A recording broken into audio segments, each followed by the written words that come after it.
Yo,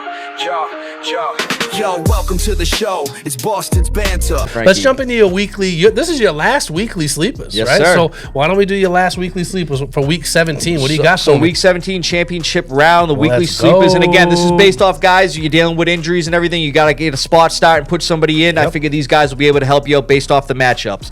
So number one, Frankie, I'm going to go with Broncos wide receiver Troy Franklin at the Chiefs, and I actually got him. I'm thinking about starting him this week. I like it. So this guy has had a roller coaster of a season when it comes to fantasy value. He's trending up, then goes down, but considering the circumstances, I believe he'll have a good week this week. For starters, wide receiver Pat Bryant, prayers to him and everything. Yeah, he was carted off the field and taken to the hospital in Sunday's game versus the Jags with a head injury. Thankfully, he has movement in all his extremities, but that does open up things for more volume for Franklin. Yeah. Franklin, who is Bo Nix's college teammate from Oregon, we always talk about it. The chemistry is there. He's had some big performances this year. He has a total of 57 catches on the year for 626 yards and 6 touchdowns, and he's going against the Chiefs defense, who on paper look good against wide receivers, but with Pat Mahomes and now Gardner Minshew out for the year, the Chiefs D is going to get no rest and have to constantly be on the field due to the Chiefs' offensive problems. Yeah. Think about it, man. They're going to be tired, bro. They're going to be letting up some yards.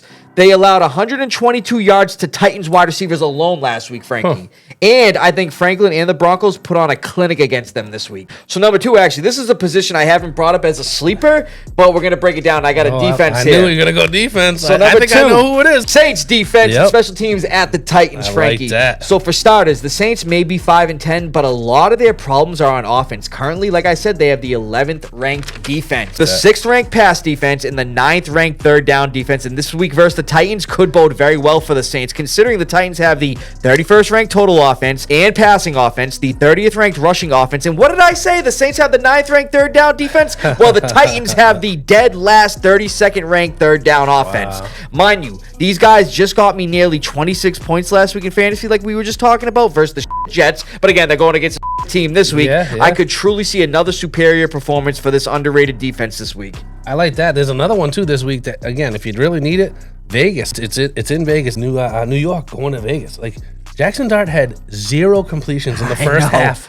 Zero and a half against the Vikings. And so, again, if you really need a defense, Vegas is kind of a sleeper, too. I like the Saints the best, though. That's a good one. And then number 3, I got Bengals tight end Mike Gesicki versus the Cardinals. Now, Gesicki's starting to get into a rhythm in the later part of the season, especially with Burrow being back. Last week versus the Dolphins, his former team, he had 4 targets, 3 catches for 35 yards, and a nasty touchdown. He's had at least 4 targets 4 of the last 5 weeks, and a touchdown in 2 of the last 3 weeks. This week could provide some fantasy value for managers in the championship dealing with injuries like I've been talking about. For starters, Gesicki is going against a 26th ranked Cardinals defense who are allowing the 8th most receptions, 8th most yards, tied 4th most touchdowns, and 7th most fantasy points per game to tight ends. We were talking about it last week with them going against Kyle Pitts.